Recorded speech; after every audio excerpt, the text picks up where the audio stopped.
Jina langu ni Consolata Mushi, katibu mtendaji wa Baraza la Kiswahili la Taifa BAKITA.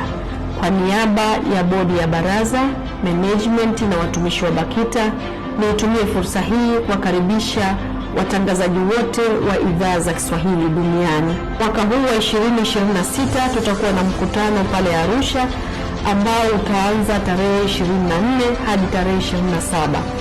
Na mkutano huu utawaleta pamoja watangazaji kutoka sehemu mbalimbali duniani, ndani na nje ya Tanzania.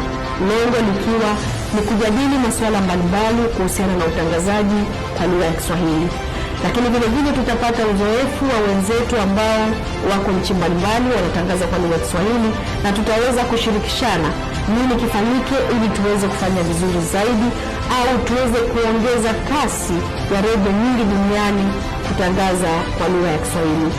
Na mkutano wetu wa mwaka huu kipekee kabisa umewaalika pia wamiliki wa vyombo vyote vinavyotangaza kwa Kiswahili, lakini tumewaalika wanafunzi na vyuo vinavyofundisha waandishi wa habari.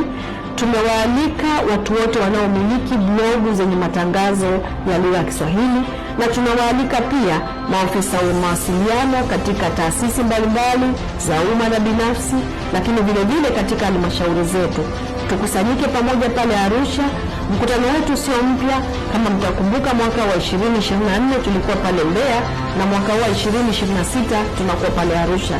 Ni mkutano ambao kwa hakika unawaleta watu wengi, na tukumbuke kwamba tunasema ni idhaa za Kiswahili duniani. Sasa hivi kuna redio zaidi ya 44 nje ya nchi, lakini ndani ya nchi kuna redio nyingi kabisa, karibia 300 zinazotangaza kwa lugha ya Kiswahili. Kwa hiyo nitumie jukwaa hili kuwakaribisha sana katika mkutano wetu ambao tutajadili mambo yetu kwa pamoja. Niwasihi sana wale wamiliki wa vyombo vya habari. Inawezekana umekuwa ukimruhusu mtumishi wako katika mikutano iliyopita, lakini wewe mwenyewe hujawahi kufika kujua nini kinachoendelea.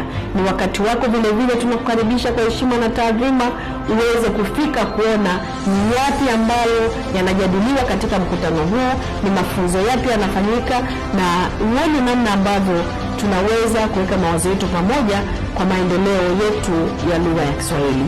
Karibuni sana.